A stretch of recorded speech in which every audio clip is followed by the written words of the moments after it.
اگر آپ وفاقی حکومت میں آتے ہیں تو ان دونوں حوالوں سے آپ کی کیا اسٹریٹجی ہوگی اور آپ کی کیا پالیسی ہوگی؟ ایک ہے پرائیویٹائزیشن، دوسرا NFC ایوارڈ. اب کیونکہ جب آپ لوگ PDM حکومت میں تھے اس وقت آپ کو پتا ہے SIFC ایک فورم بن چکا ہے جو اب ملک میں اہم معاملات ہیں ان پہ وہ ظاہر سی بات ہے اپنی ورکنگ بھی کر رہے ہیں، اور اب وہ ایسا لگتا ہے کہ کنٹینیوسلی ایک ادارہ برقرار رہے گا. اور ان کا بڑا ایک اوپن یہ کہنا ہے کہ جو ملک میں نقصان کر رہے ہیں ادارے ان کو پرائیویٹائز کرنا چاہیے، لیکن سامنے یہ دیکھنے میں آتا ہے کہ پیپلز پارٹی پرائیویٹائزیشن کے مخالف نظر آتی ہے. اب SIFC کا تو یہ ایجنڈا نہیں ہے. پیپلز پارٹی پہ یہ الزام لگتا ہے کہ یہ ادارے اس لیے چلا رہے ہیں کیونکہ اس میں لوگ بھرتی کرتے ہیں. تو ایک تو پرائیویٹائزیشن کے حوالے سے کیا پالیسی ہے، اور دوسرا چاہے عمران خان کی حکومت ہو چاہے مفتاح اسماعیل صاحب وزیر خزانہ ہو، وہ یہ کہہ چکے ہیں کہ اس NFC کے ساتھ وفاق کو نہیں چلایا جا سکتا. انٹرسٹ پیمنٹ ہیں، ڈیٹ پیمنٹس ہیں، آپ کے جو سیکولر ڈیٹ ہے وہ بہت بڑھ چکا ہے، آپ کا ڈیفنس بجٹ ہے، تو ہمیں اس کو ریشنلائز کرنا پڑے گا، اس کو درست کرنا پڑے گا. دونوں چیزوں پہ آپ کی کیا پالیسی ہوگی؟ مجھے تو بہت مزہ آ رہا ہے آپ کا انٹرویو کا کہ آپ جینیوئن ایشوز پہ مجھ سے بات کر رہے ہیں، نہ کہ یہ جو ٹرینڈ بن چکا ہے. جہاں تک آپ کا پہلا سوال ہے پرائیویٹائزیشن پہ، اگر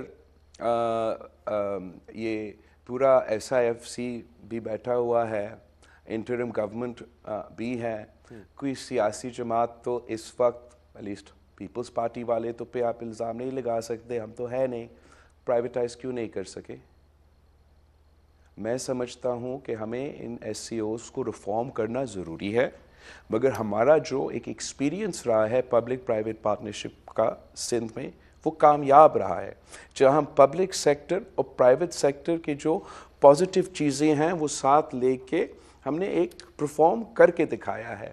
میں اگر یہ سمجھتے ہیں کہ یہ پرائیویٹائز کر سکتے ہیں تو کریں. بہت سے حکومتیں نے کوشش کی، وہ ناکام رہیں.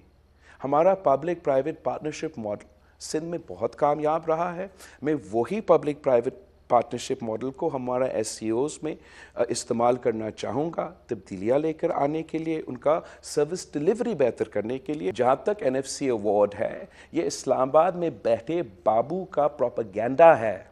وہ ہر کسی کو یہ بات کہتے ہیں کہ پیسہ نہیں آپ جو ہے صوبہ سے لے.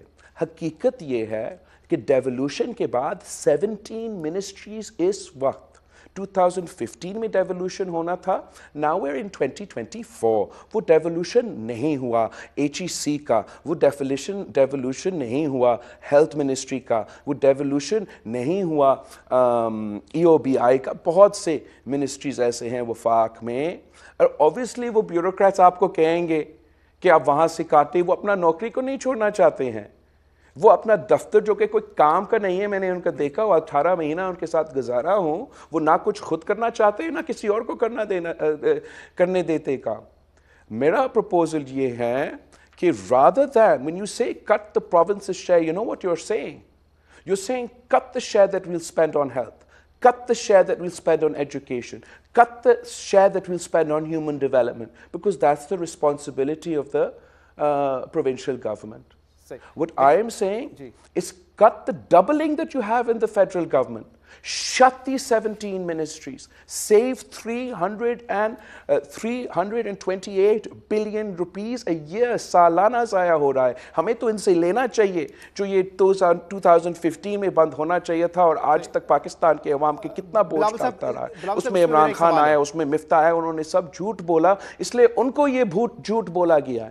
میں نے یہ دیکھا ہے اسلام آباد میں ہر مسئلہ کا حل یہ ہے کہ 18ویں ترمیم ختم کرو. اسلام آباد میں ہر مسئلہ کا حل یہ ہے کہ NFC ایوارڈ صوبوں کا شیئر کم کرو. ہم نے دیکھا ہے کہ یہ نہ صرف وفاق کمزور کرے گا، اس سے یہ کامیاب اسٹریٹجی نہیں ہے. ریل اسٹیٹ اور پراپرٹی پر ٹیکس لگانا ہے. اس وقت پورا سندھ اور پنجاب پونے سے کم ٹیکس کلیکٹ کرتا ہے. ایگریکلچر میں ہمارا کنٹریبیوشن GDP میں 22-23% کا ہے، وہاں سے ٹیکس کلیکشن 1% ہے. یہ تو صوبوں کو ہی بڑھانا پڑیں گے نا اپنے ریسورسز کو. جہاں تک ایگریکلچر ٹیکس کی کلیکشن کی بات ہے، اس میں ضرور بہتری کا گنجائش ہے، مگر ساتھ ساتھ یہ کہنا کہ ایگریکلچر سیکٹر پہ ٹیکس نہیں پے کیا جاتا ہے وہ بھی غلط ہے. میں خود ایگریکلچر ٹیکس صوبائی حکومت کو تو بڑھتا ہوں، مگر ہر انپٹ پہ ہمارا ٹیکس ہوتا ہے اور اس کو بھی دیکھنا چاہیے. But absolutely there needs to be reform in the agriculture, retail, real estate, property tax کا سیکٹر. مگر یہ ریفارم صوبائی حکومت بہتر کر سکتے ہیں جو خود